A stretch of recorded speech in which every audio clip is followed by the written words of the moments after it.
August 27, 2020, amid a global crisis, a cold clinical announcement echoed through the retail world. Lord & Taylor, the undisputed soul of American luxury for 194 years, was liquidating every remaining location. The legendary flagship on Fifth Avenue, a historic temple of commerce, was already sold off, its grand doors locked permanently. At its zenith, this wasn't just a store, it was a cultural institution. For decades, Lord & Taylor dictated upper-middle-class elegance. It pioneered the animated holiday window display, championed the revolutionary American look, and proudly flew its iconic rose logo across dozens of pristine locations. Generations of families dressed up for Saturday shopping trips just to walk its marble aisles. Yet after nearly 2 centuries of dominance, the grandeur violently collapsed. The elegant waltzes of personal shoppers were abruptly replaced by the harsh tearing of yellow, "Everything must go" banners. Historic architecture was stripped bare. Racks stood barren under flickering fluorescent lights, and loyal employees wept as they locked the glass doors for the final time. The rose had been unceremoniously crushed. How does a gilded dynasty that survived the Civil War, the Great Depression, and 2 world wars suddenly evaporate into bankruptcy? The answer is far darker than the convenient scapegoats of a pandemic or the rise of online shopping. It is a story of suffocating corporate carousels, billions in leveraged private equity debt, a desperate loss of identity, and a baffling fatal sale to a tiny clothing rental startup. Title card: The Ghosts of Fifth Avenue, The Fall of Lord & Taylor. New York City, 1826-2021. The tragic demise of America's oldest luxury department store is a haunting testament to what happens when an irreplaceable cultural legacy is sacrificed at the altar of short-term financial engineering. In 1826, New York City was not yet the gleaming metropolis of steel and glass that the world knows today. It was a bustling, chaotic port town, thick with the smell of salt water, horse-drawn carriages, and raw ambition. The streets of the Lower East Side were muddy and crowded, filled with merchants loudly haggling over the price of everyday commodities. In this rough-and-tumble environment, the concept of luxury retailing was virtually non-existent. Shopping was a chore, a necessary transaction rather than an experience. Enter Samuel Lord, an English immigrant with a refined palate and a sharp eye for a shifting demographic. Armed with a modest $1,000 loan from his wife's family, Lord opened a small dry goods store at 47 Catherine Street. 8 years later, in 1834, he took on his wife's cousin, George Washington Taylor, as a partner. Together, they forged a name that would echo through American commerce for nearly 2 centuries: Lord & Taylor. From the moment the doors opened, Lord & Taylor understood a fundamental truth that would define their empire. The rising American upper middle class hungered for European elegance. While other merchants sold basic cotton and coarse wool in cramped, dimly lit spaces, Lord & Taylor offered an oasis of refinement. They imported delicate silks, rich cashmeres, intricate laces, and premium hosiery. They catered heavily to the lucrative mourning trade, providing high-quality black garments that Victorian customs demanded. But it wasn't just what they sold, it was how they sold it. The partners introduced a fixed-price policy, eliminating the aggressive and often intimidating practice of haggling. This seemingly simple innovation profoundly changed the social dynamics of commerce. It created an environment built on trust and respect, transforming the store into a safe, respectable sanctuary where wealthy women could browse independently, away from the male-dominated chaos of the streets. Shopping was no longer a rugged necessity. It was becoming a leisurely, aspirational pursuit. As New York's elite began their steady migration northward up the island of Manhattan, leaving the crowded downtown behind, Lord & Taylor followed the money. They were pioneers in retail real estate, understanding that a luxury brand must be physically situated at the epicenter of wealth. In 1859, the company erected an astonishing 5-story cast-iron building at the corner of Broadway and Grand Street. It was a marvel of modern architecture, featuring an elegant central rotunda and massive glass skylights that bathed the merchandise in natural sun. By the late 19th century, the store moved again, securing a massive, palatial location at Broadway and 20th Street. deeply anchoring itself in the fabled Ladies' Mile historic shopping district. Here, the store introduced another revolutionary piece of technology to the retail world: the steam-powered passenger elevator. Women draped in heavy Victorian dresses no longer had to climb exhausting flights of stairs. They were smoothly lifted from floor to floor, surrounded by mahogany and brass. Lord & Taylor was no longer just a purveyor of goods, it was a purveyor of modernity. George Washington Taylor retired before the Civil War, and Samuel Lord passed away in 1889, but the institution they built had grown larger than its founders. As the 19th century bled into the 20th, the name Lord & Taylor had become entirely synonymous with aristocratic New York life. It was a place where generations of mothers brought their daughters to purchase their first proper dresses, passing down loyalty to the brand like a family heirloom. Yet as the city continued its relentless expansion northward, the famed Ladies' Mile began to lose its luster. New York's wealthiest families were building their mansions further uptown, along a wide, sunlit thoroughfare that was quickly becoming the most expensive stretch of real estate in the world. To survive and maintain its crown as the arbiter of American elegance, Lord & Taylor would have to make its boldest move yet. They would have to plant their flag on the very spine of Manhattan's elite society. The era of downtown Genesis was over. The era of the Fifth Avenue Temple was about to begin. By the dawn of the 20th century, the cultural geography of New York City was undergoing a seismic shift. The city's aristocracy, fueled by the staggering wealth of the Gilded Age, was abandoning the dense, chaotic streets of Lower Manhattan and migrating north. They were building their palatial mansions along a wide, sun-drenched thoroughfare that would soon become synonymous with global power and unimaginable wealth, Fifth Avenue. For the executives at Lord & Taylor, the message was clear. If the brand was to maintain its supremacy as the ultimate arbiter of American taste, it could not remain behind in the fading shadows of the Ladies' Mile. It had to plant its flag at the very heart of this new millionaire's row. It was a staggering financial gamble, a maneuver that required vast capital and unshakable confidence. On February 24, 1914, that gamble was unveiled to the world. At the corner of 38th Street in Fifth Avenue, the new Lord & Taylor flagship store opened its heavy bronze doors. It was, simply put, a masterpiece. Designed by the prestigious architectural firm Sterrett & Van Vleck, the 10-story Italian Renaissance Revival building was less of a commercial retail space and more of a secular cathedral dedicated to the religion of luxury. Its facade was a breathtaking expanse of gray limestone and speckled brick, crowned by a magnificent, soaring copper cornice. The architecture was deliberately imposing, yet profoundly graceful, intended to make anyone who approached its entrance feel as though they were stepping out of the grid of the city and into a realm of untouchable elegance. Inside, the environment was carefully engineered to overwhelm the senses. Shoppers walked across pristine travertine marble floors, their eyes drawn upward to soaring, vaulted ceilings.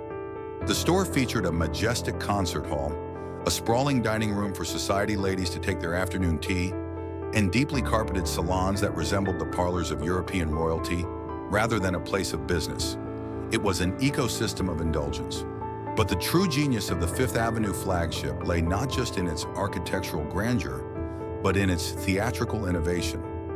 Lord & Taylor understood that retail was no longer merely about acquiring goods.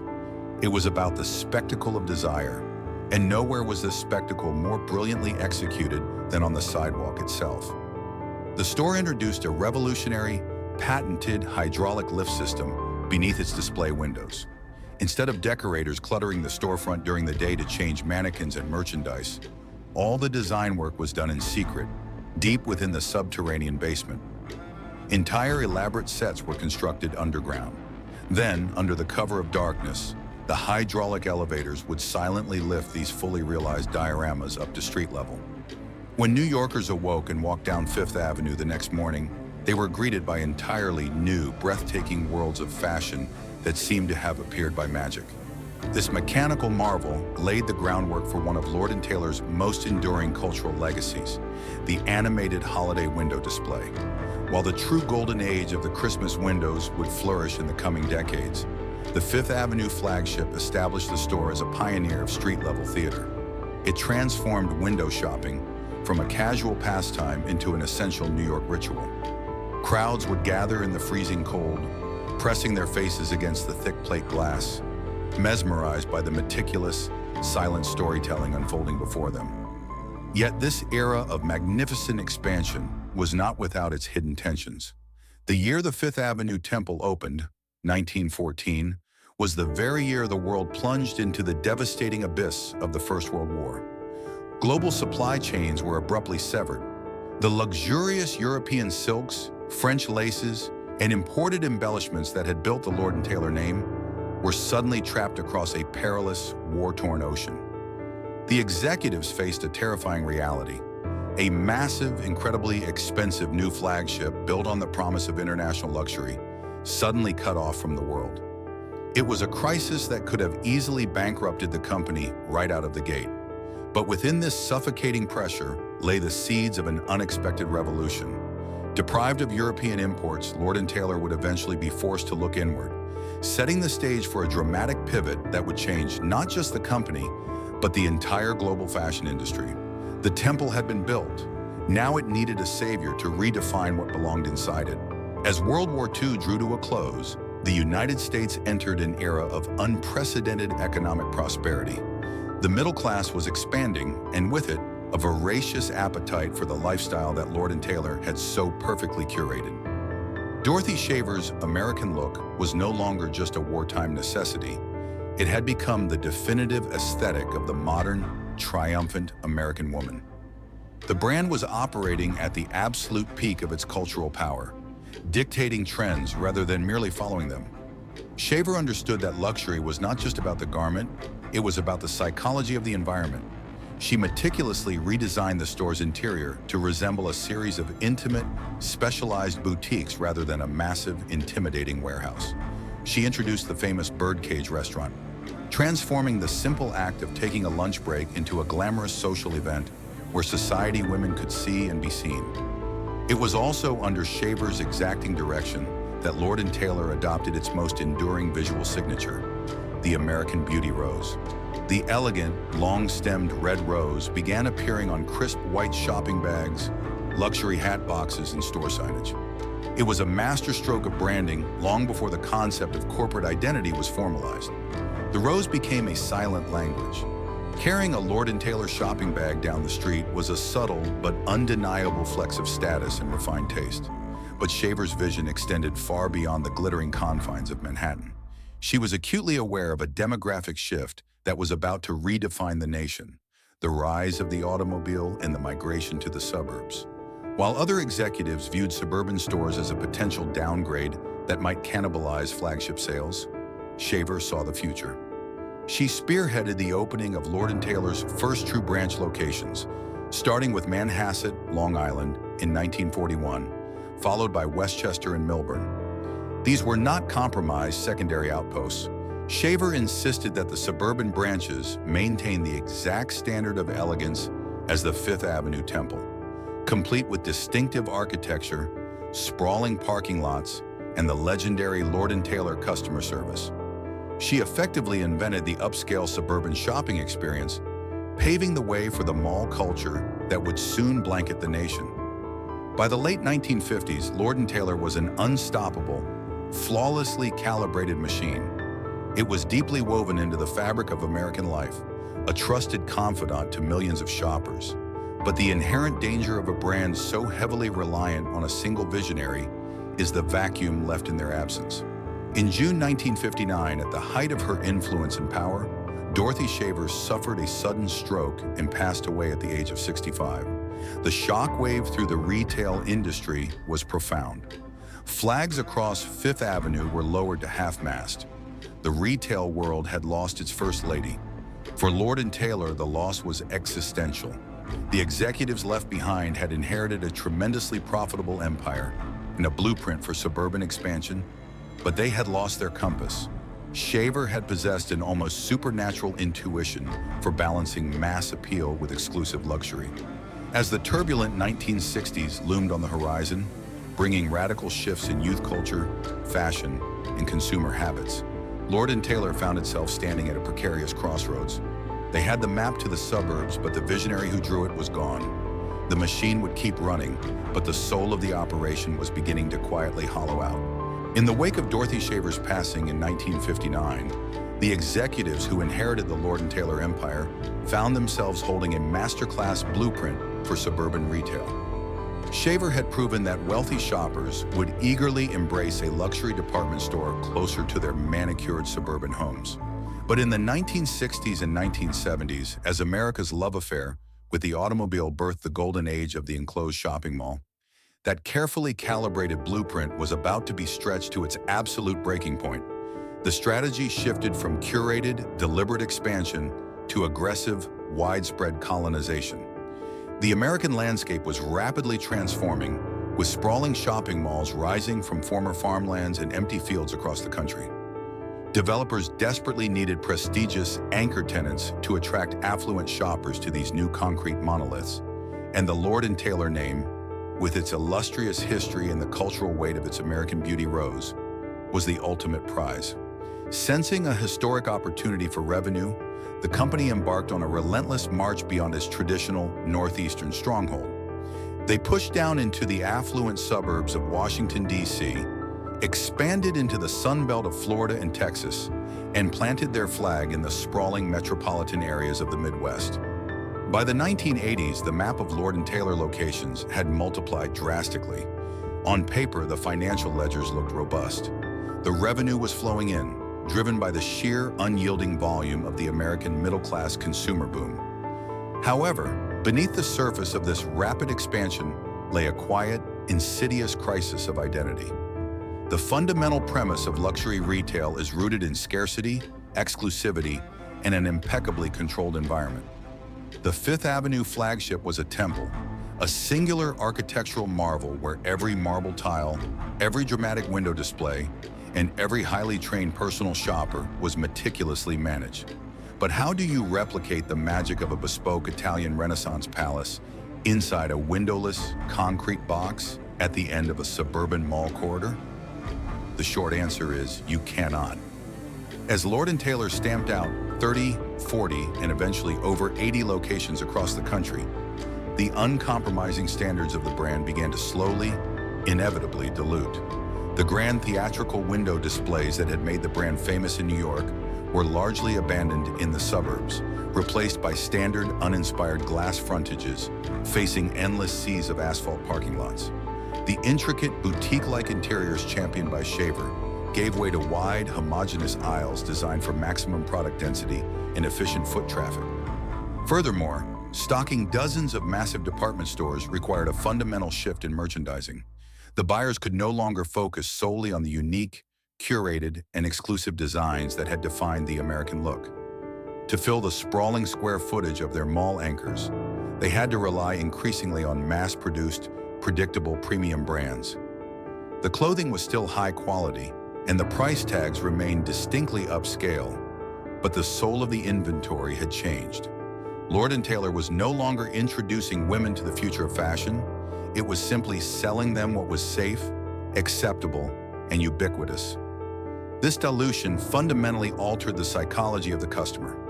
For the older generation of New Yorkers, Lord & Taylor was still a sacred institution, a place of refined elegance and cherished family traditions. But for the millions of new shoppers in Texas or Illinois, the brand lacked that historical reverence. To them, Lord & Taylor was just another upscale anchor store, situated somewhere between a Macy's and a Neiman Marcus. It was a nice place to buy a cashmere sweater or a mother of the bride dress, but it was no longer a destination that inspired awe.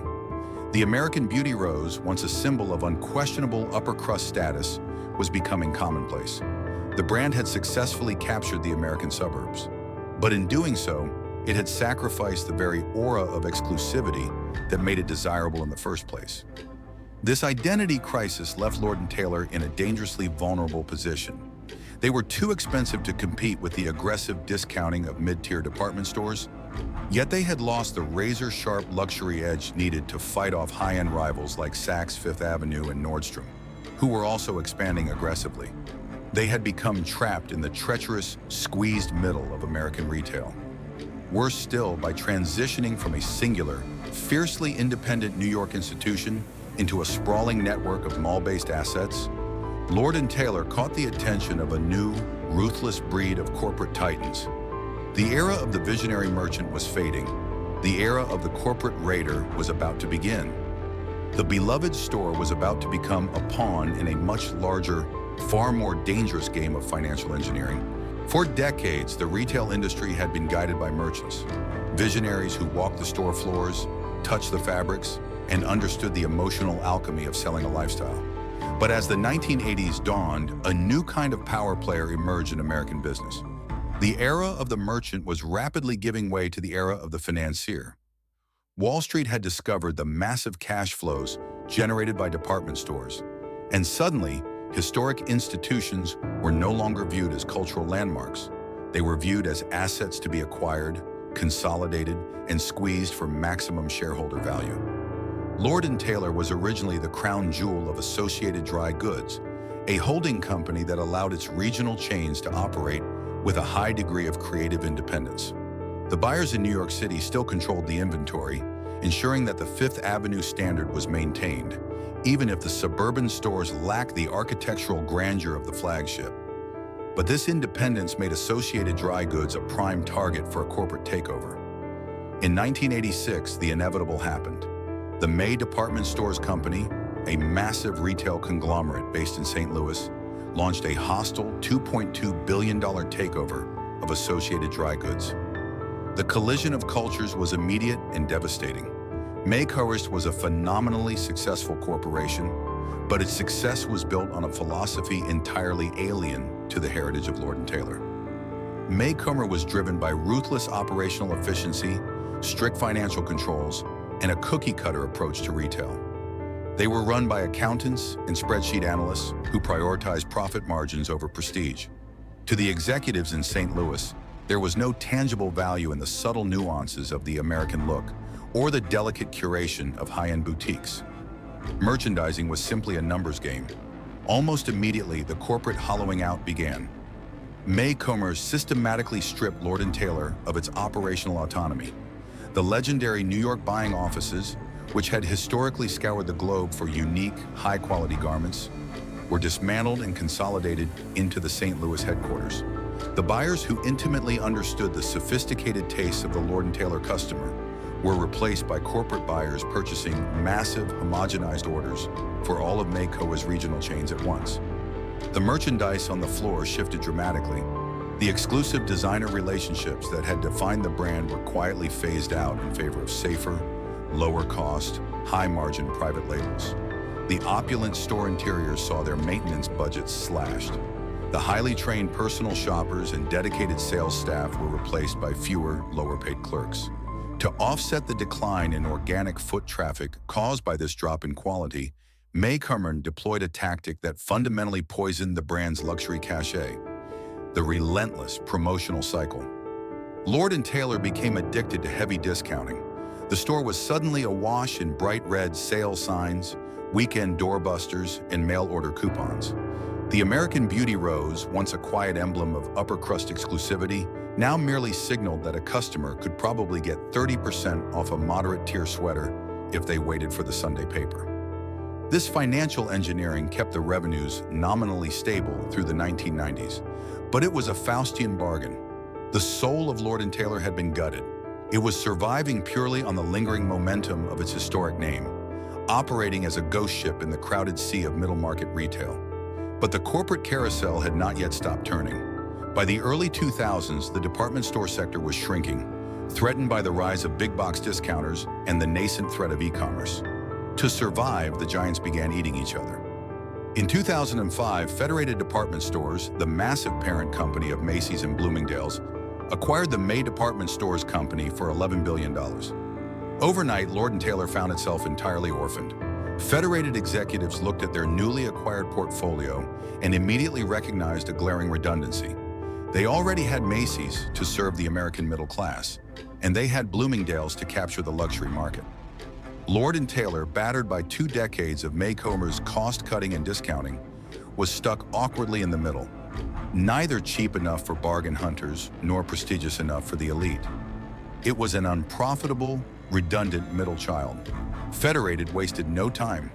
They aggressively shuttered dozens of underperforming Lord & Taylor locations across the country, unceremoniously retreating from the very markets the brand had spent the 1970s conquering. For the stores that remained, Federated announced their intention to sell the brand entirely. By 2006, the realization set in across the retail landscape. Lord & Taylor was no longer a prized asset. It was a burden. The company had been chewed up by the corporate machine, stripped of its uniqueness, and spat out when it no longer fit a spreadsheet algorithm. Yet the next chapter would prove to be even more treacherous. The brand was not being sold to another retailer who might attempt to restore its former glory. Instead, Lord & Taylor was about to be handed over to a new class of owner, one that would leverage the historic company to the hilt and set the stage for its ultimate destruction. In 2006, when Federated Department Stores decided to purge Lord & Taylor from its portfolio, a dark new chapter in American retail history officially began. The 180-year-old brand was not sold to a rival retail conglomerate, nor was it handed to a visionary fashion merchant.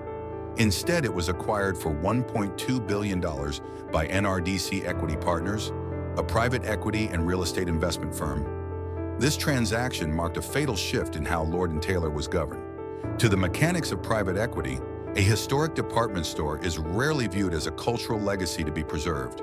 It is a financial equation to be optimized. The new owners, led by Richard Baker, saw something far more valuable than designer apparel or luxury cosmetics: the massive, untapped real estate value hidden beneath the physical stores. The acquisition was executed as a classic leveraged buyout. The firm borrowed heavily to purchase the company and then transferred that immense debt directly onto Lord & Taylor's own balance sheet. A fashion empire that once prided itself on prestige and stability woke up shackled to hundreds of millions of dollars in debt. From day one under the new ownership, instead of investing capital into modernizing the brand, Lord & Taylor was racing against the clock simply to generate enough cash to pay the interest. By 2008, NRDC acquired the Hudson's Bay Company, HBC, North America's oldest retail chain, and folded Lord & Taylor underneath its massive corporate umbrella. Initially, there were fleeting glimpses of hope. Executives promised a return to the golden days, attempting to reverse the heavy discounting of the Makerman era and bringing premium brands back to the sales floors. However, the brutal financial reality quickly crushed any late-stage revival. The enormous debt acted as a suffocating vice. Simultaneously, the e-commerce revolution was radically altering consumer behavior. While competitors like Nordstrom were pouring billions into digital infrastructure and seamless online experiences, Lord & Taylor, starved of capital, had no resources to make that vital leap. Their website remained clunky, outdated, and years behind the industry standard. As core retail revenue steadily plummeted and mall traffic evaporated, HBC's true strategic priority was laid bare: real estate monetization. The sprawling suburban stores were no longer viewed as retail sanctuaries. They were financial collateral. The ultimate symbolic betrayal of the brand's legacy occurred in late 2017. The magnificent Fifth Avenue flagship, the architectural temple built in 1914, the birthplace of Dorothy Shaver's American look, the stage for nearly a century of magical Christmas windows, was put on the market. In a deal that stunned the New York retail establishment, HBC sold the iconic building to WeWork, a hyper-inflated co-working startup, for $850 million. It was the final indignity. The luxurious marble and mahogany interiors that had once hosted American high society were destined to be gutted to make way for ping-pong tables, kombucha taps, and shared office desks. Lord & Taylor attempted to maintain a severely shrunken retail footprint on the bottom floors, but a cathedral of luxury cannot survive being partitioned into a basement novelty. Sales in the amputated space collapsed, and the historic bronze doors of the flagship were locked forever in early 2019. With the Fifth Avenue flagship gone, the very heart of Lord & Taylor stopped beating. The brand had sacrificed its soul to solve a debt crisis manufactured by its own owners. What remained was a collection of rudderless suburban locations, drifting blindly into the final fatal storm. In the summer of 2019, the 38 remaining Lord & Taylor locations existed in a state of suspended animation. Stripped of their Fifth Avenue home, the sprawling suburban stores were an empire without a capital. The Hudson's Bay Company, suffocating under the weight of its own retail miscalculations, was desperate to offload the hemorrhaging operations while retaining the highly lucrative real estate underneath them. They needed a buyer, any buyer, to take the operational liability off their hands. When the identity of that buyer was finally revealed in August, a collective gasp echoed across the retail industry. It wasn't a massive competitor like Macy's stepping in to absorb the locations. It wasn't a nostalgic billionaire looking to rescue a storied piece of Americana. The buyer was Latote. To understand the sheer absurdity of this transaction, one must look at what Latote was. Founded in 2012 and based in San Francisco, Latote was a tech startup. Its business model revolved around a digital subscription service that rented everyday women's clothing and maternity wear out of cardboard boxes. They had virtually no physical retail footprint, zero history in luxury merchandising, and a fraction of the revenue of the company they were purchasing. It was a staggering David swallows Goliath scenario, except David had absolutely no idea how to digest Goliath. The financial terms of the deal reflected pure, unadulterated desperation from the sellers. Latote agreed to acquire the Lord & Taylor brand, its inventory, and its retail operations for a mere $100 million, comprising $75 million in cash and a $25 million promissory note. To put that catastrophic devaluation into perspective, HBC had sold the Fifth Avenue flagship building alone for $850 million just 2 years prior. A 193-year-old institution, the pioneer of the American look, was being sold off for the price of a modest Silicon Valley seed round. Furthermore, HBC retained ownership of the real estate, meaning Latote was essentially buying the name, the aging inventory, and the staggering burden of running massive, deteriorating mall anchors. The startup's executives immediately took to the press, pitching a techno-utopian vision of synergy. They believed they could drag the aging department store into the digital era by introducing rental subscription drop-off kiosks inside the physical Lord & Taylor locations.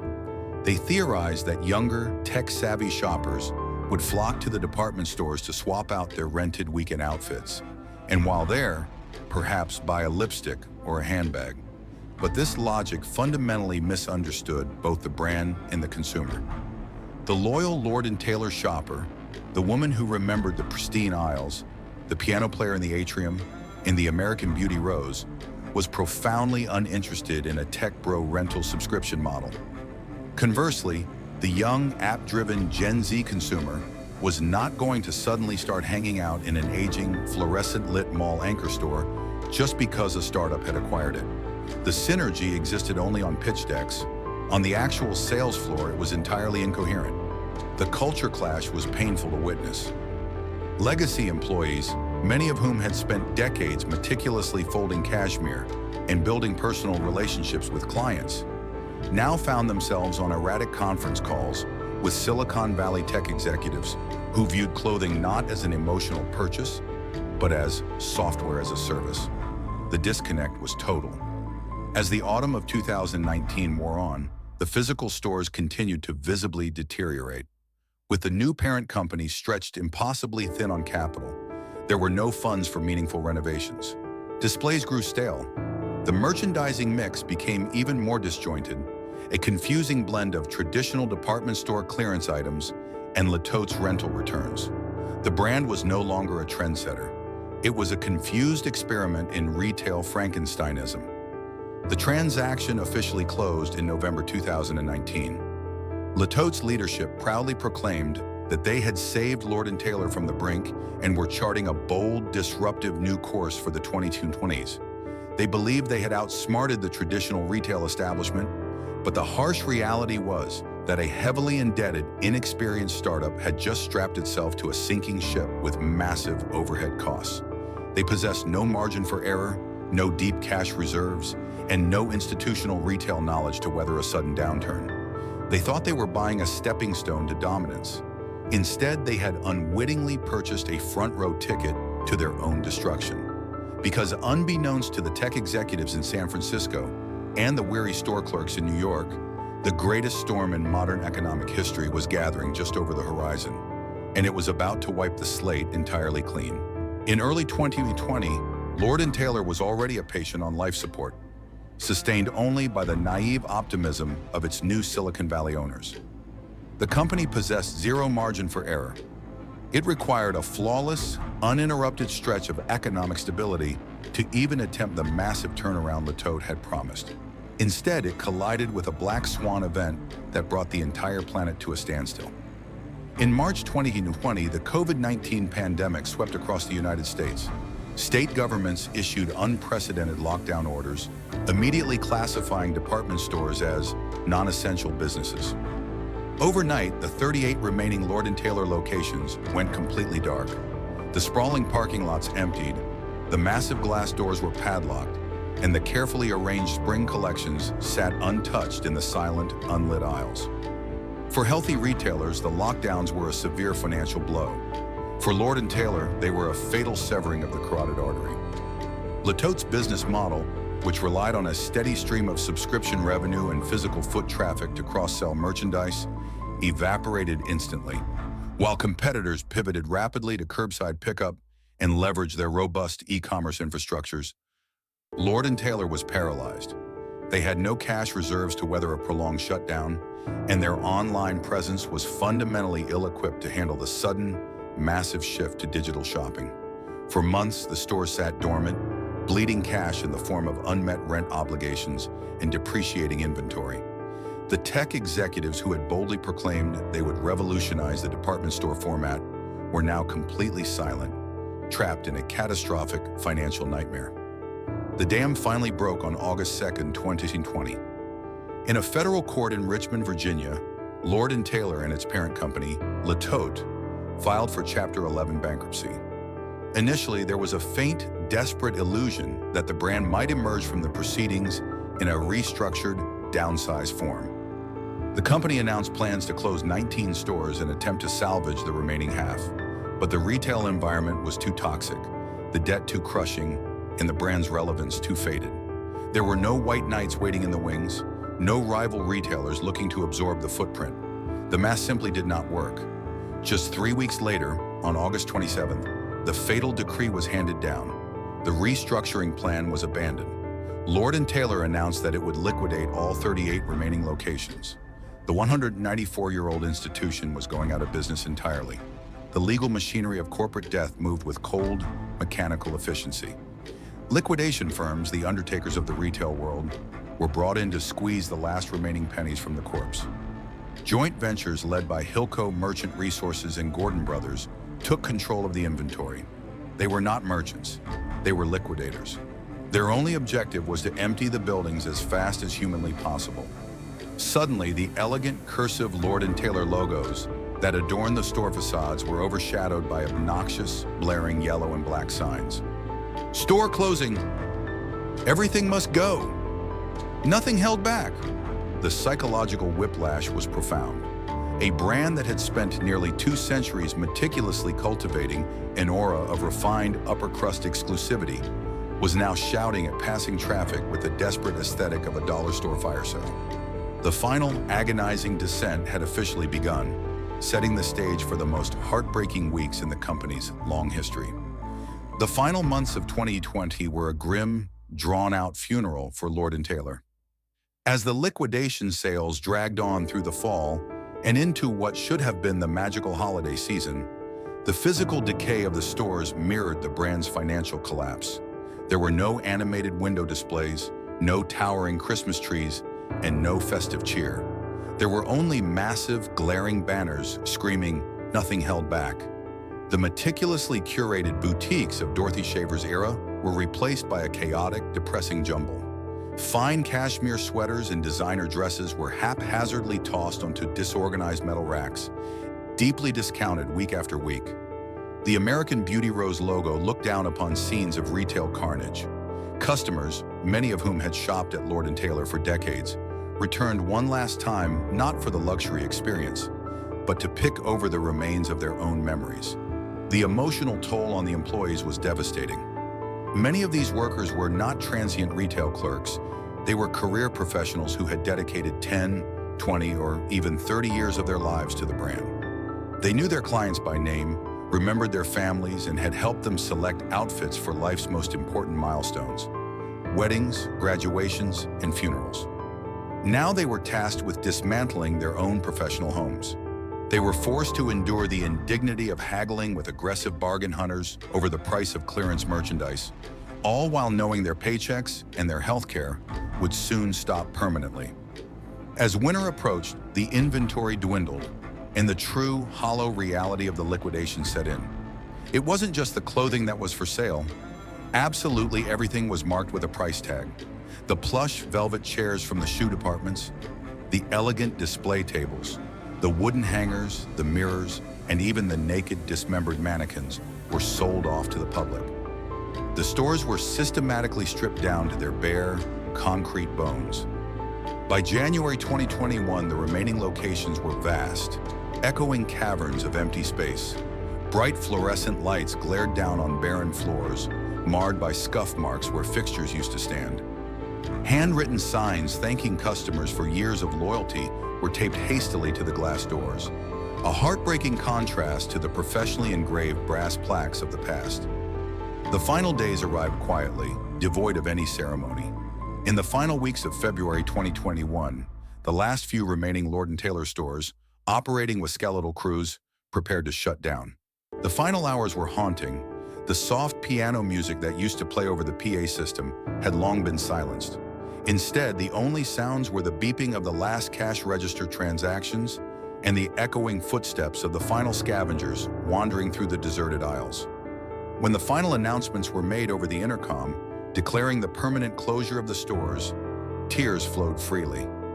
The employees gathered their personal belongings, shared quiet, lingering hugs in the empty vestibules, and walked out into the cold winter air.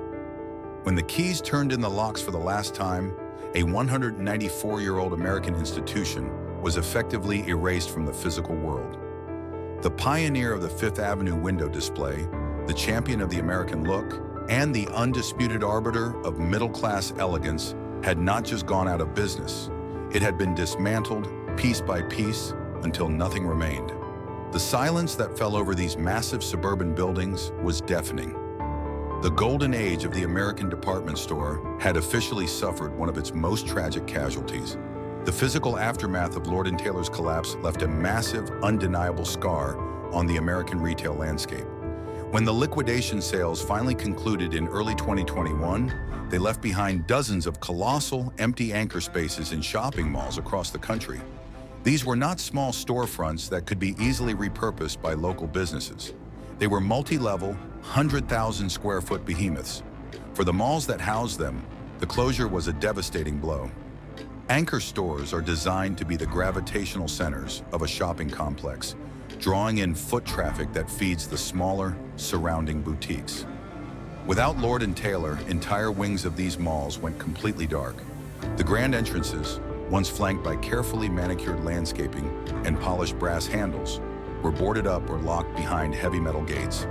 The once bustling parking lots outside these entrances became vast, empty seas of cracking asphalt, slowly being reclaimed by weeds.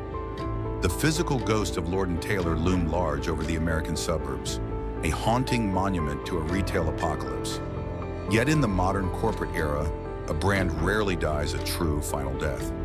Even when the physical structures are abandoned and the employees are dismissed, the intellectual property, the name, the logos, the digital infrastructure, and the customer databases retains a residual, marketable value. In October 2020, during the darkest days of the bankruptcy proceedings, the disembodied soul of Lord & Taylor was put on the auction block. The winning bidder was the Sadia Group, a New York-based investment firm that specialized in acquiring distressed retail brands and pivoting them to e-commerce. The price to acquire the intellectual property of America's oldest luxury department store was a mere $12 million. To put that into perspective, the brand was acquired for less than the cost of a luxury penthouse in Manhattan. The Sadia Group's strategy was straightforward. Strip away the massive overhead of physical real estate, eliminate the thousands of retail employees, and leverage the historical prestige of the Lord & Taylor name to sell goods strictly over the internet. In April 2021, just weeks after the last physical store locked its doors, LordandTaylor.com quietly relaunched. The website featured modern web design, a curated selection of apparel, and prominently displayed the iconic American Beauty Rose logo. To a casual internet browser, it appeared as though the brand had seamlessly transitioned into the digital age. Executives at the Sadia Group spoke optimistically about a new era for the historic retailer, unburdened by the brick-and-mortar anchors of the past. But this digital rebirth presented a profound philosophical question for the loyal customer base. What exactly is a department store without the store? For nearly 2 centuries, the magic of Lord & Taylor was never strictly about the clothing itself. It was about the environment in which the clothing was sold. It was the thrill of walking past the animated Christmas windows on Fifth Avenue. It was the hushed elegance of the fitting rooms, the scent of expensive perfume wafting through the cosmetics department, and the personalized face-to-face service of a dedicated sales clerk who remembered your family. It was an experience that engaged all the senses. The new digital iteration of Lord & Taylor offered none of that. It was reduced to a grid of JPEG images on a glowing screen, indistinguishable from thousands of other e-commerce websites. The American Beauty Rose, once a symbol of upper-class physical presence and architectural grandeur, had been flattened into a tiny pixelated header at the top of a web page. While the digital storefront allowed the brand name to technically survive the bankruptcy, it felt less like a resurrection and more like a corporate taxidermy. The body was gone, the physical heart had stopped beating, and only the skin remained, stretched over a digital framework. The true, irreplaceable essence of Lord & Taylor, the physical sanctuary of American elegance, had vanished forever, leaving behind only an online ghost wandering the endless aisles of the internet. Even though the massive brick-and-mortar footprint of Lord & Taylor has been completely wiped from the map, its ghost continues to linger over the American retail industry. The story of its collapse is now frequently cited in business schools and corporate boardrooms, though it is too often reduced to a simple, convenient narrative about the unstoppable rise of e-commerce and the shifting habits of younger consumers. But to blame the death of Lord & Taylor solely on the internet is to miss the profound, tragic lessons of its demise. The true legacy of Lord & Taylor's downfall is a stark, unforgiving warning about the fatal limits of financial engineering. For over a century, the company was run by visionary merchants, pioneers like Samuel Lord and Dorothy Shaver, who intuitively understood that high-end retail is an emotional transaction. They knew that a luxury brand is a delicate, living ecosystem built on trust, environment, and an unwavering commitment to quality. When that ecosystem was handed over to private equity firms, real estate conglomerates, and eventually a Silicon Valley tech startup, that magical alchemy was fundamentally destroyed. The new corporate overseers did not view the stores as cultural institutions or communities. They viewed them as lines on a spreadsheet, real estate assets to be monetized, and collateral for leveraged debt. They starved the brand of vital capital, diluted its merchandise to chase the mass market, and ultimately sold off its historic Fifth Avenue home for a quick, desperate cash injection. The business lesson is brutal and undeniable. You cannot strip mine a heritage brand for its real estate, saddle it with insurmountable debt, strip away its identity, and expect the historical weight of its name to somehow guarantee survival. A brand is only as strong as the respect it shows its core customers. And in its final decades, the corporate stewards of Lord & Taylor offered those loyal shoppers nothing but confusion and compromised standards. Yet despite the tragic and undignified nature of its end, the cultural legacy of what Lord & Taylor achieved during its golden era remains permanently woven into the fabric of American history. Long before the era of disposable fast fashion and globalized supply chains, Lord & Taylor taught a booming nation how to dress with accessible elegance.